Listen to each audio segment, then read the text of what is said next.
This is a podcast about both having autism and living with someone who has autism. My mom is Sonya, and I'm Josh, and this is Josh Has Autism. Hey everybody, so happy you stopped by. Hi. Thanks for being here with us. I'm back with Bug. So we're hanging out together today doing the podcast. Josh didn't want to do the podcast today because the subject today is suicide in people on the autism spectrum. And I'm not surprised he didn't want to talk about it. Right. I understand that completely. And it's actually easier with him not being here, in the room with us. Because, in his whole life and your whole life, whenever it is that we have to talk about tough stuff, if it helps you to move forward, having the conversation, then that's when I feel like it's important for you kids to participate in the conversation. I mean, when you were younger. Right. Now you're involved in all kinds of conversations. Yes. But this is a difficult one. Right. And it's been in the media a lot lately. There are reports coming out that suicide is at the highest level that it's been in a while. And what I did was I thought, you can never tell when somebody is at a point that they're going to take that step. No, you can't. In their lives. It's so difficult. And I think it's a mistake to say, well, you can look at somebody and see that they have whatever it is, whether they have fame, whether they have all kinds of money, whether they have great relationships, whatever it is. Suicide is not about those things.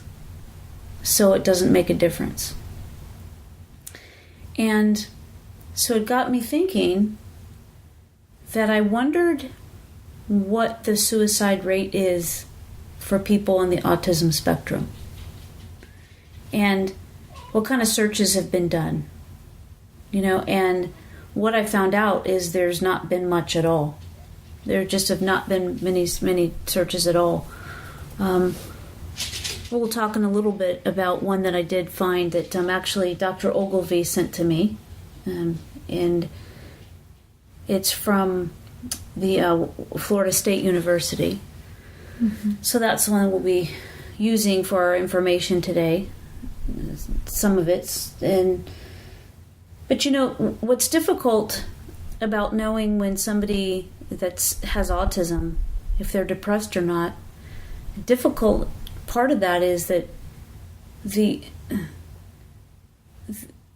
way that Josh, let's just talk about Josh, because I don't want to presume, because how I've said, because I've heard, and I love the saying that if you know one person with autism, you've met one person with autism, you met one person with autism. Yeah. Right? Because everybody's so different. Yes, they are. Right. So I don't want to lump everybody together and just say that this is how it is. So we'll just talk about Josh for that, for this purpose, because he's what we know. Right. Right. What's difficult is that there are times when he's not able to focus, where he doesn't have any energy, where when asked, he doesn't know what he's feeling. When asked, he doesn't know what he needs. And when asked, he doesn't know what would help him to feel better. I feel like that's more often than sometimes. That's a big struggle with him. Sure. And it can come up during different times during the day. I mean, we're not talking about, maybe once or twice a week. He has these episodes of whether it's a full-blown meltdown, mm-hmm. or he's just having a difficult time functioning. Right. We're not talking about this happens 1 or 2 times a week. We're talking about this varies throughout the day. Yeah. And it can be in a time where something bad actually did just happen, or he can be doing something he loves, mm-hmm. and he just shuts down. Right. It doesn't, there's no rhyme or reason to us. Mm-hmm. I mean, I'm sure there is but he doesn't really understand it either. Or at least he can't verbalize that. I think a lot of times he's expressed that, what I've learned is that it's sensory overload. Mm-hmm. What he expresses is that he gets overwhelmed. Right. And he's described it as a type of anxiety that comes up in him that physically hurts his body. So he does try to express that. But you just made a good point, is that it can be when something happens. So if there's something that's negative that happens, or he perceives that negative to happen, that can certainly lead into kind of what we call a funk. Mm-hmm. But it's very difficult to distinguish whether he's going through something that really needs medical attention, or if it's just that he needs time alone. Yeah. I know recently we've asked him to come out of his room more, because that's his space. Yeah, he lives in there. Yeah. Yeah. Just asked him if he could come out once a day and have conversations, at least minimum. Have conversations and accomplish something outside of his room. Well, there's been times where I've seen that same behavior, meaning that he's not excited about life.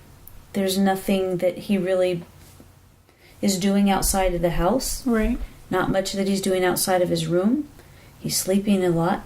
He's not talking to many people. I think when he talks to people, it's through gaming online. Right, yeah. Yeah. But you do have to recognize that just because that's not a normal conversation for you or I, it doesn't mean that that's not uplifting interaction for him. Oh, correct. Yes, I agree completely. It would make me bonkers if the only contact I had was somebody through a computer. Right, but you're also like a social butterfly, so. Well, I like people. Yeah, I like people.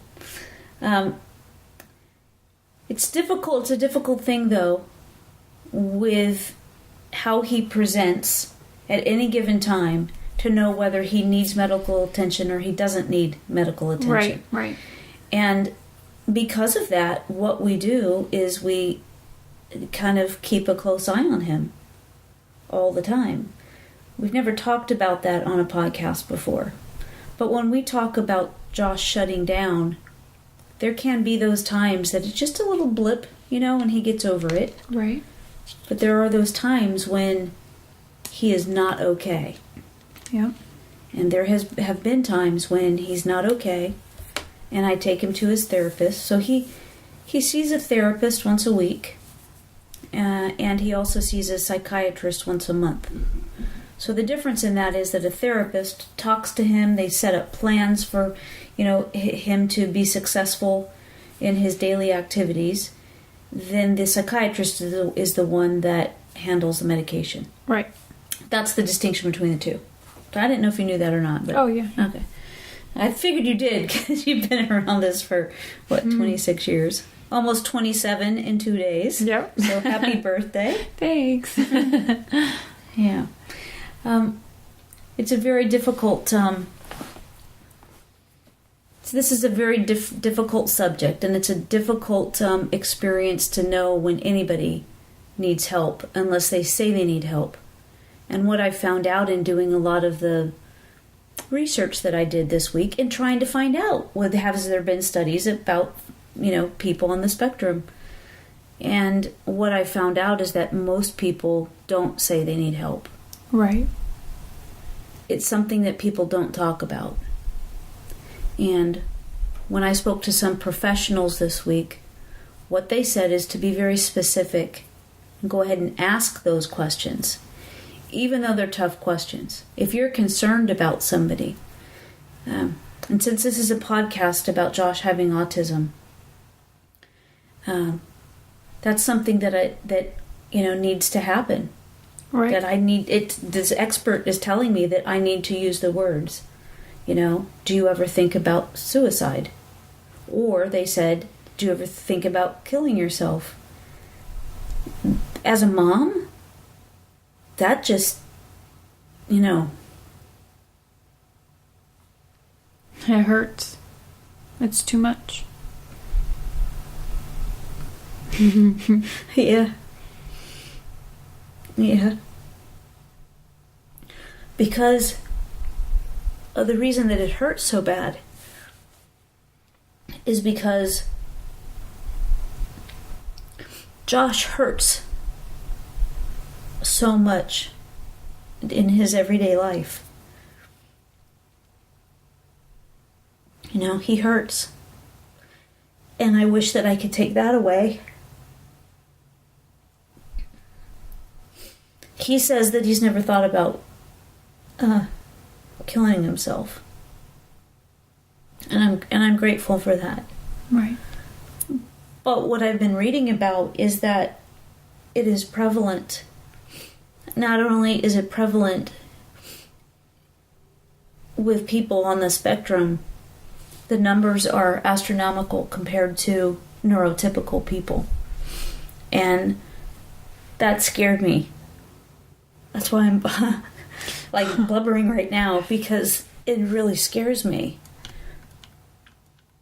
We're right there with him. We encourage him. We talk to him. We're actively in his life. And yet I can see with my own eyes that sometimes it just seems like he's just vacant. Mm-hmm. The way that I best picture it, the phrase a couch potato? Yeah. What if you were absorbed into the couch? And not because you're watching TV, but because you felt like you're see-through. Yeah, like you're invisible. I picture Buddy being absorbed into the couch. Yeah. And it's because he can't get up. And he feels like he's just not there. Right. Like you can just tell. And he physically looks like he feels, I'm sure. I mean, we don't know how he feels truly, but there are times when you look at him and you're just like, it hurts to look at you right now. Right, right. And when he comes on the podcast, he's so articulate. Yeah. And he's so incredibly intelligent. Yes. And for the people listening, you can't tell, but he is extremely handsome. Yes, he is. That all girls flirt with him. They do. And he has no clue. He has no clue. No clue at all. I did talk to him about some things. As I always talk to him every day about some things, and just different thoughts that I have.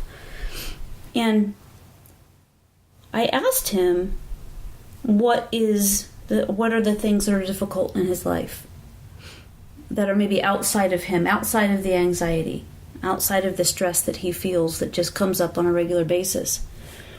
And Josh said that he recognizes when other people his age achieve milestones in their life. Oh.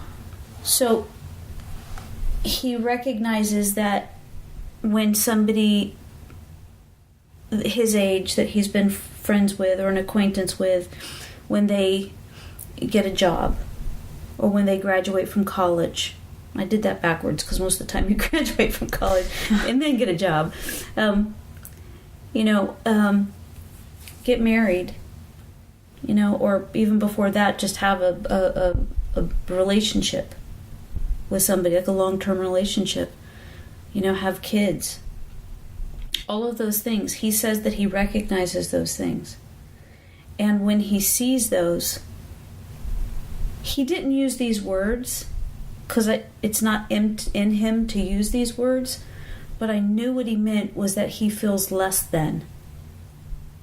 When that happens, when he sees his peers at reaching these goals, he feels like a failure. And he feels like he did tell me that he wonders if he's ever going to have those things in his life. And when somebody feels like they don't know if they have what society deems like, I guess, a successful future. You and I can talk because you know this. There's been times with him growing up that how many times would he have to put socks on in the morning? Because that seam made him crazy, right? Yeah. So we'd put them on and take them off, put them on and take them. So when he was a little guy, just having socks and shoes on, and there he goes, ready for school, that was success. Right, yeah. Right? Well, now it's a success if he's remembered, he's got responsibilities here. Him remembering to take out the trash without being reminded to do that, that's success. Him brushing his teeth without prompting, that's success. If his laundry gets up to where the lid, that's our deal.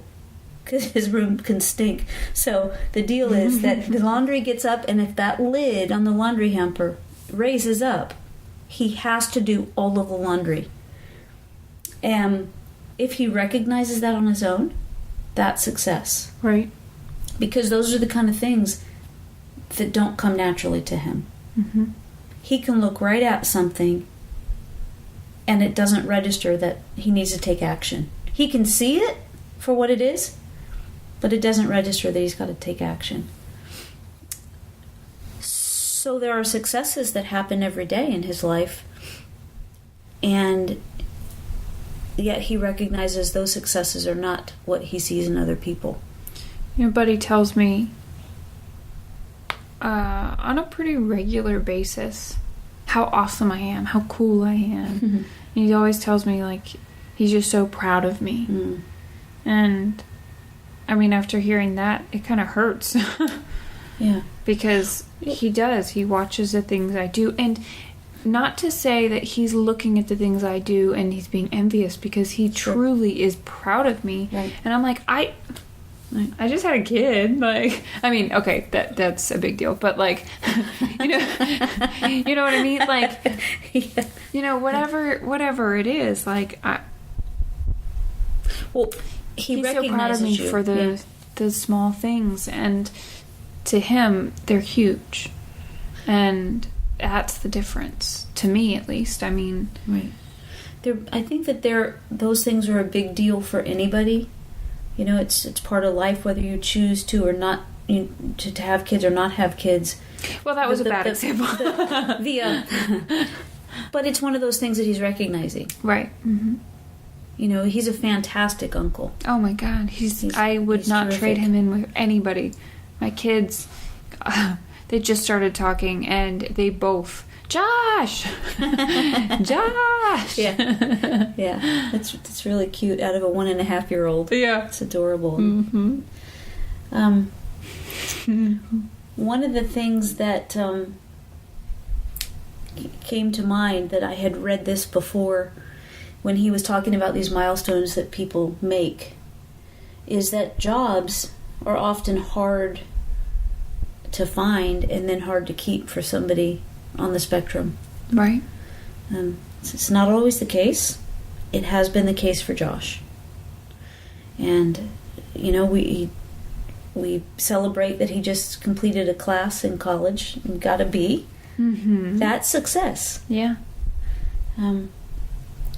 But people on the spectrum, once they do get jobs, they make nearly half of what somebody without autism makes. I had no idea. Yeah, a lot of times it's because there's not... college is difficult. It may or may not be achieved. And there's wonderful programs out there for job training and job placement. There's... Bless you. Thank you. Voc Rehab helps out. There's some coaches. So anybody out there listening to this, when you or your child or somebody that you know gets to the age where they want to consider college, or they want to be trained for a job, it's called something different in every state, but Voc Rehab, it's called vocational rehabilitation, but everybody knows it as Voc Rehab. But there's also sometimes another letter in there, depending on what state you're in. But they can do some training and hook you up with a job coach. Mm-hmm. And I was going to say a life coach. Well, we have looked over and over and over for a life skills coach for Josh, and they're very hard to find. And when you do find them, insurance doesn't cover them typically. Right. So that's a tough one. It's not impossible. And again, certain states provide more options for people. So that was actually something that we discussed on the panel that I was in. Was that tell everybody about the panel that you were on. I was on. It was called Sib Shop, which basically is siblings of someone with a disability, and all of us who were on the panel were talking about, what our siblings with disabilities are able to do, and whether they're working, whether they're going to school, whatever it may be that they're doing. And every single one of us who was on the panel said that it is very challenging to get a job, and even harder to hold a job. And the biggest thing is if Buddy is very very passionate, and if he were able to get a job and to hold a job, that would be outstanding. But the problem is so many people that have these disabilities are only able to find these jobs where they're maybe putting something in boxes and sorting. Right. I think that they use the example of sorting buttons. Yeah. And that's not rewarding. Right. Because what you're talking about is oftentimes folks that are on the spectrum are extremely intelligent. Yeah. And so there's this intelligence in there, and it's everything that comes around the interaction that trips them up.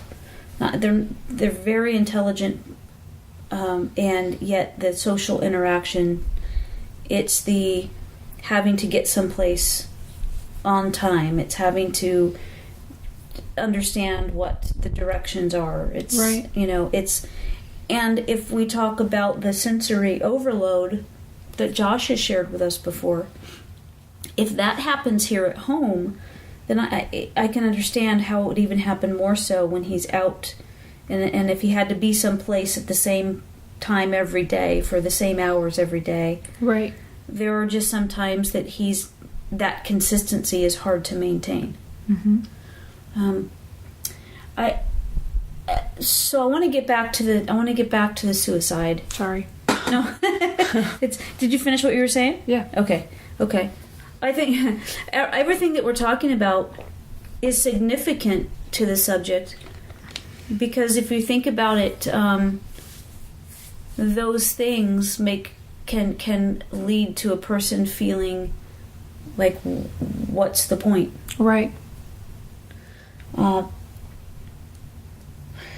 read an article, and I believe it was by Tracy Patterson. What she said was that there are significant differences in the risk factors for suicide and autism compared to the general population. So meaning that the journey from suicidal thoughts to suicidal behaviors might be quite different. Okay. So what I also found out is that when somebody that's neurotypical, depression often will supersede suicide, and it's not always the case in somebody that's autistic. And it definitely goes into the neurological difference and the executive functioning, in that if you do this, this will happen, and if this happens, this can't happen. Those kind of things they're very difficult. I know for Josh to compute many times, and this article is saying that that's the way it is. And so going back to the study that was done by Florida State University, There were some things that I read that just really surprised me, but some of them didn't. And I'm just going to read some statistics here, because we know from living with Josh, and I just did want to mention to anybody, anytime Haley says or Bug says buddy, it's because that's what she's called him her whole life. Yep. I don't think you ever call him Josh. Unless he's watching TV and he's so focused. That's like with me if I say Joshua David. Yeah. Yeah, right.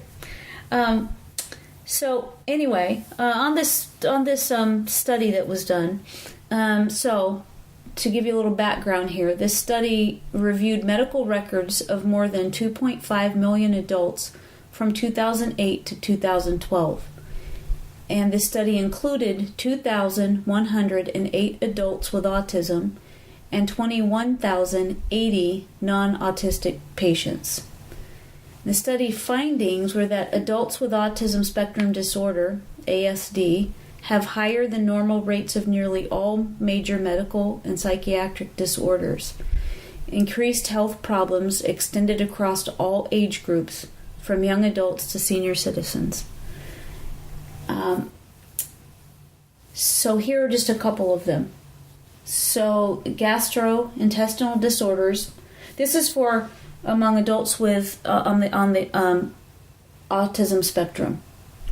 They are 24% higher probability of gastrointestinal disorders, 24% higher for hypertension, 50% higher for diabetes, 69% higher for obesity, 90% higher for sleep disorders, 117% for anxiety, 123% for depression, and 433% higher for suicide attempts.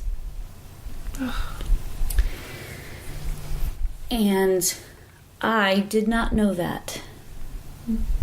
I didn't know that before the news this week, when it kind of came into focus that people in general are really hurting out there, and when they're attempting suicide, they're committing suicide. You know, all of these issues could be issues in their life, because you don't know what people are going through. Are they in pain all the time? Right. You know, that with Josh, there's more than just autism. And that's the way that it is with most people with autism. There's something that they're dealing with other than just autism. In Josh's case, it's a bit of OCD, or a lot of OCD, and ADD, right, and anxiety disorder, and depression. It's an awful lot. Yeah, it is. For a neurotypical person to deal with. But when you're talking about somebody that feels so intensely the things that are going on in their body, you know, this is why when we talk about gastrointestinal disorders, you know, Josh takes probiotics for his stomach. He eats yogurt every day to help his stomach. Right. He's stopped eating some foods. That was a battle. Yeah. Oh, yeah. But he's cooperating now and has stopped eating some of the foods he was eating. So he's feeling better. Good. Than he has, and he doesn't have to take things for heartburn like he used to have to, which was constant before. Right. But in changing his diet, that helped, but it's not. It certainly hasn't cured that issue. And, you know, based on this study, it's saying 24% of, it's 24% higher likelihood that somebody on the spectrum is going to deal with the gastrointestinal issues. Reading all of these issues that are higher for someone on the spectrum is disheartening. I think it's not surprising in some regards because he does deal with so many things that we've seen. Right. And then, of course, his friends that we know, that they deal with some things. But for the most part, the thing that I've seen in Josh and his friends that come over and we've got to know, it's been, anxiety. It's been the stress of needing to know what was taking place and when, and needing to have a regimen that was followed, and just to seems like they're different people, and it shows up in a different way, but there's some similarities there. Oh, for sure. Yeah, but this really scares me. 433% higher suicide attempts when a person is on the autism spectrum. And I've asked Josh, because of this, it's easier for him to talk to me when we're not in front of a microphone. Right. And he's told me that he has not thought about suicide before. I've actually talked to him about that before, mm-hmm. and he told me that the reason that it's not something that he personally thinks about is because he feels like it's selfish. Which is right.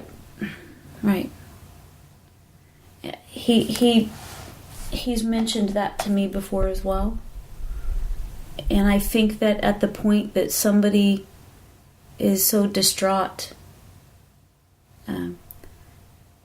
that they even attempt suicide,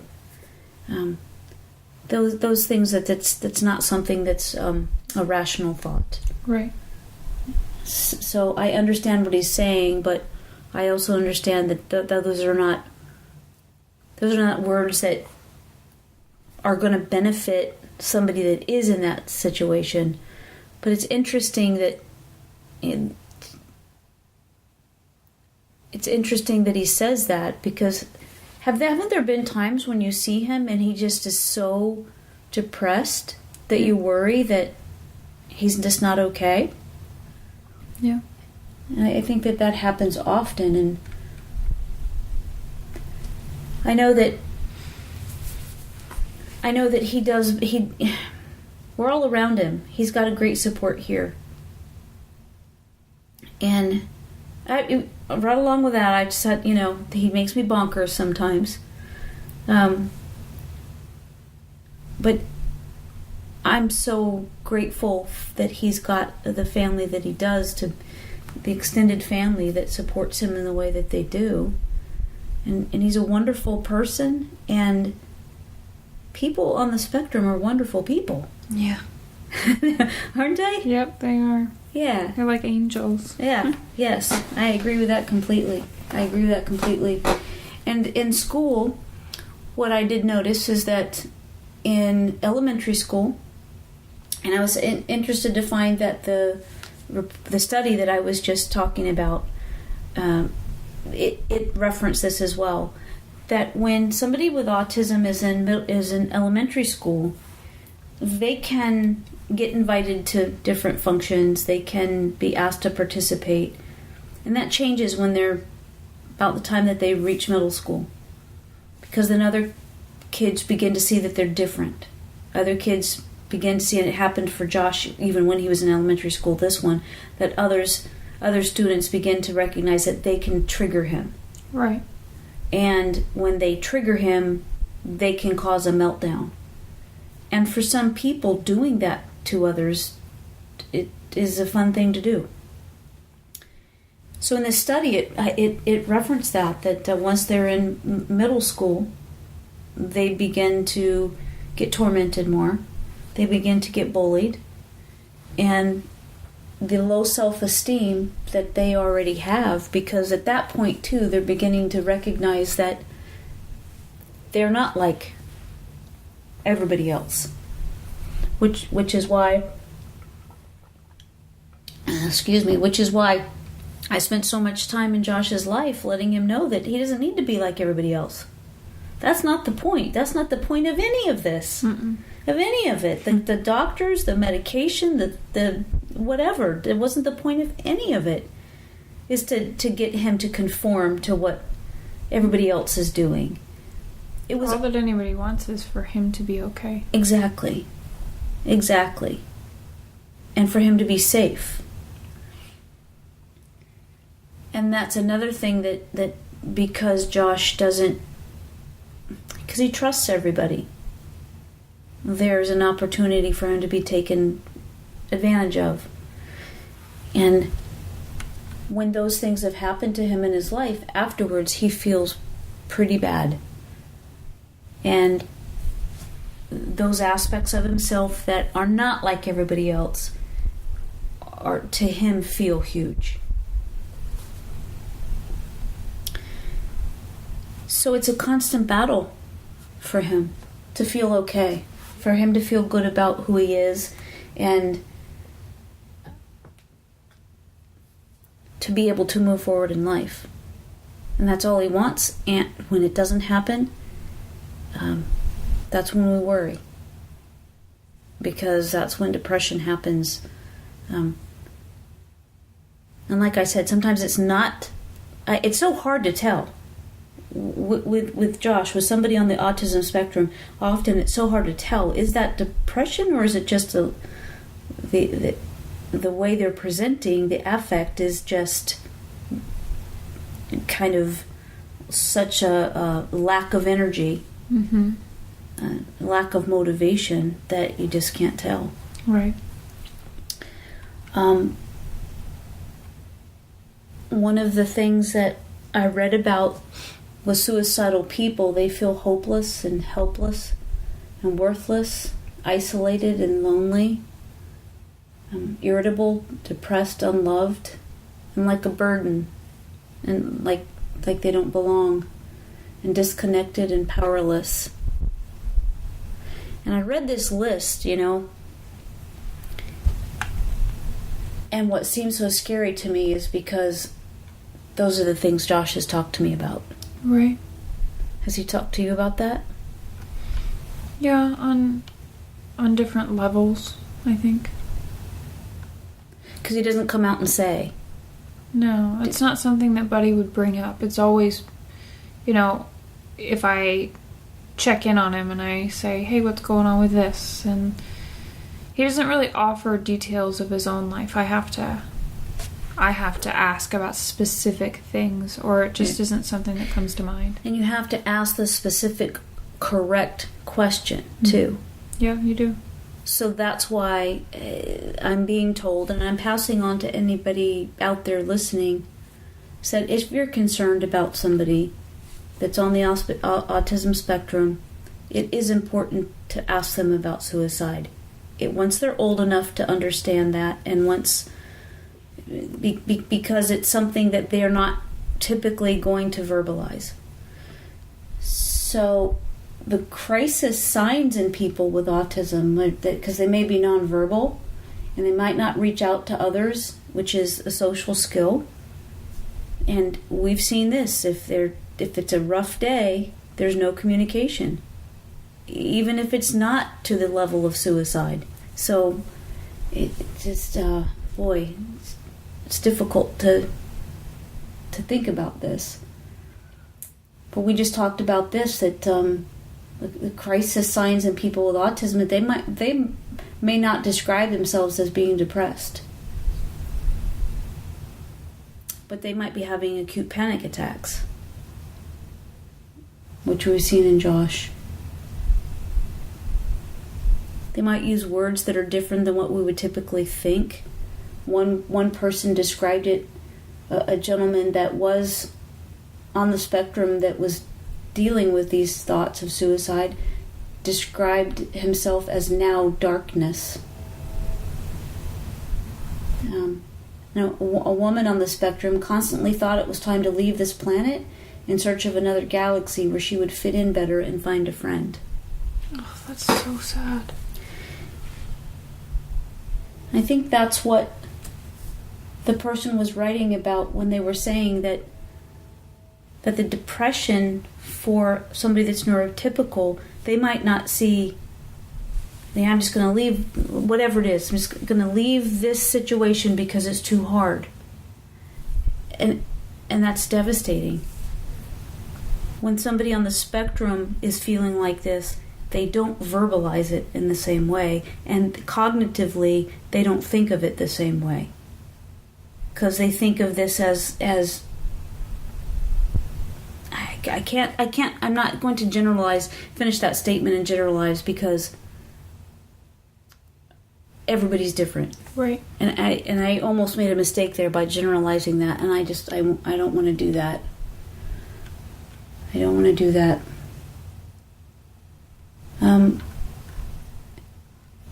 I think that basically, I think that the message is to just pay attention and to stay present. For folks out there with a child that's on the spectrum, you're already doing this more than likely, which is monitor any changes in behavior. And if something seems off, ask someone who may know them better. Or ask somebody that may know better. Be aware of any medication changes, because we've seen that before. Oh, yeah. When Josh is going through a medication change, he can kind of disappear on us at times. It's rough. Yeah. Listen to what the person has to say. And what you might have to do is take the step of getting help and err on the side of being maybe more cautious than necessary, but it's just so hard to tell sometimes that you could be making a big difference by getting somebody else involved, because the signs are so difficult to spot sometimes.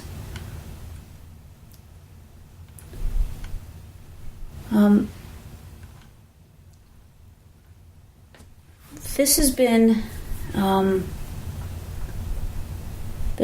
a difficult time, I think, in our country and in our world, because people are feeling so overwhelmed, and they're feeling such despair that they don't know if it's going to get better. They don't know how it can be different than it is. But it can be different than it is. It can be better than it is. And there's people out there that can help it be better than it is. So, if there's anyone thinking of suicide, if there's anybody that's feeling like taking their own lives, I would ask you to please not do that. You're important, and you're special, and you're perfect just like you are. And we love you. And you matter. Yes. The number for the National Suicide Prevention Hotline is 1-800-273-8255. Thanks for hanging out with us. Love you. Love you.